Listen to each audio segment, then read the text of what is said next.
Hello everyone and welcome to Tasmania. Now today we are talking about the Manchester synagogue attack. So a quick content warning, we are talking about terrorism and knife crimes and shooting. Keep that in mind when watching this video.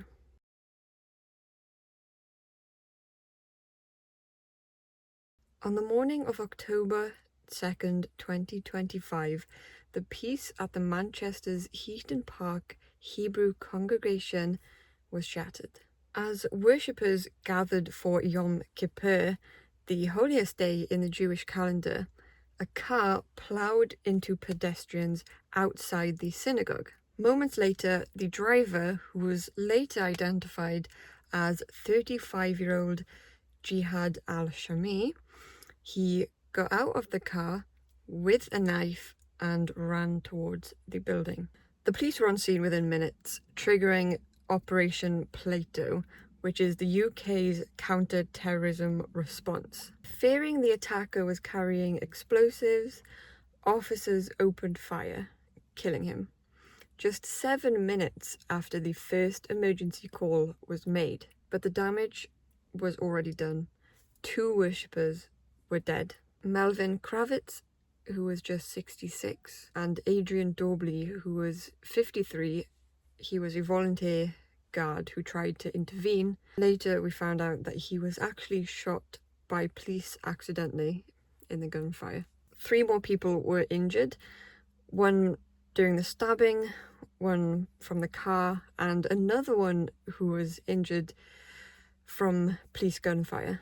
Witnesses described absolute chaos, with one woman telling reporters that she thought the car explosion was just an accident until she saw the knife. Inside, worshippers locked the doors and prayed silently, trapped between faith and fear. The suspect, a British citizen of Syrian descent, but had lived in the country for most of his life. Neighbours told police he'd become increasingly radical over the years, isolating himself and expressing extremist views online. Despite these multiple warning signs, the counter-terror officials confirmed that he was not on their radar, even though at the time of the attack he was on bail for a different offence. Within hours, 6 people were arrested on suspicion of supporting the attacker. 4 of those remain in custody as police investigate potential links to extremist networks. For Britain's Jewish community, the attack was horrifying, but not shocking. In recent years, the anti-Semitic hate crimes have surged to record levels. According to Home Office statistics, there were over 10,000 religious hate crimes recorded in England and Wales in 2024, and that is a 25% increase in just 1 year. The Community Security Trust, which monitors anti-Semitic incidents, reported 1,521 cases in the first half of 2025 alone, the second highest total ever recorded. In Greater Manchester, anti-Semitic offences almost tripled in 2024, from 152 to 446. Many of these incidents came after the Israel and Hamas conflict that was reignited in 2023, showing how quickly global conflict spills into British streets. A 2025 survey by the Institute of Jewish Policy Research found that 35% of British Jews now feel unsafe living in the UK, up from just 9% 2 years earlier. Nearly half said antisemitism is now a very big problem. For many Jewish families, that fear is now a daily reality. Synagogues, schools and community centres have started to resemble fortresses, surrounded by reinforced gates, armed patrols and volunteer guards. One rabbi told reporters, "We come to pray, but we first have to plan for survival." But this isn't just about one community. Religious and racial hatred is spreading across the country. Islamophobic hate crimes have also soared. The charity Tell Mama reported a 73% increase in Islamophobic assaults in 2024, including vandalism, harassment, and physical attacks. And just days after the Manchester synagogue attack, a mosque in Peacehaven, East Sussex, was set on fire in a suspected hate crime. Police said the incident was targeted and deliberate. No one was killed, but the message was clear. Fear travels fast. When you look at the bigger picture, Britain feels more divided than it has in decades. A recent Ipsos survey found 85% of Britons believe the country is deeply divided, politically, socially, and culturally. Over half said political disagreements have become dangerous to society. This is reflected in the Parliament too. Studies of political debates show a growing shift towards language of security, borders, and control, while words like community, understanding, and multiculturalism appear less and less. Migration, religion, and identity are increasingly framed as threats, not parts of national life.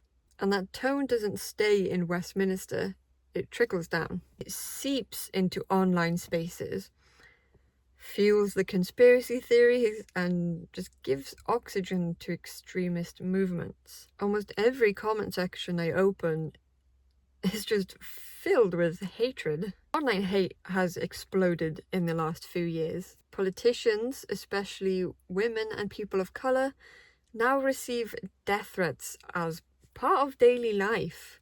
Identity-based slurs and dehumanizing language are everywhere. The line between free speech and hate speech have blurred, and social media platforms, still driven by outrage and algorithms, reward anger over empathy. Ordinary people are being radicalized online faster than ever. The groups that once hid in those encrypted chat rooms, they can now post openly on X and TikTok, Telegram, and every tragedy, every attack becomes another excuse to just blame, to divide people, and normally to dehumanize the ones who are already in a minority. For ordinary people, this means living in a constant state of unease. You go to worship, to school, to work, and you wonder if you'll come home. The communities stop trusting one another. Neighbours, they stop talking. People retreat into fear. In cities across the UK, hate crime units are stretched thin.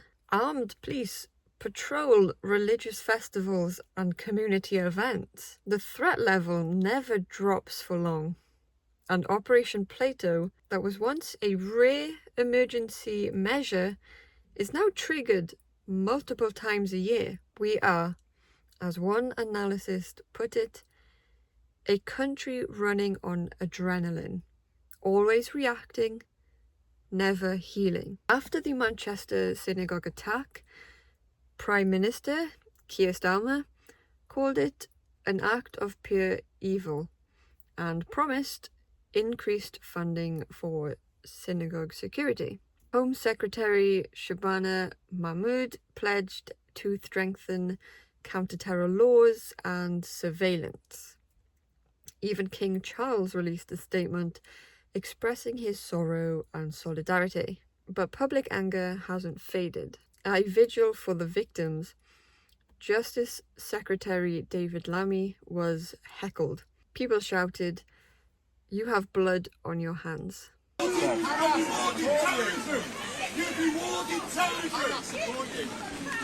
Many feel that the government's response is always reactive.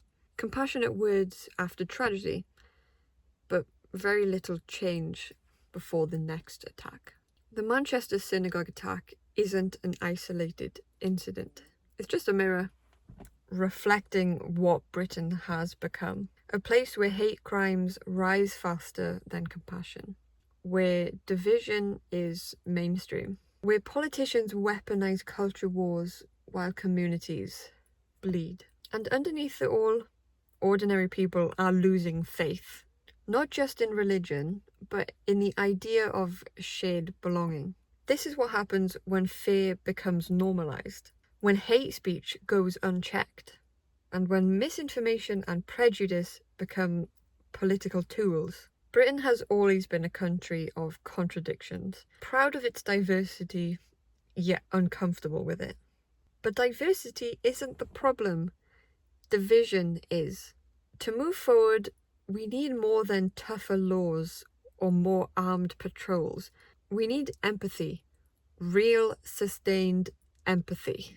Between communities that no longer understand each other, we need education, accountability, and leaders who do not exploit our fear for a vote. Because hate doesn't start with violence, it starts with words, with headlines, with silence. And if we don't challenge that now, we risk becoming a nation that no longer recognizes itself.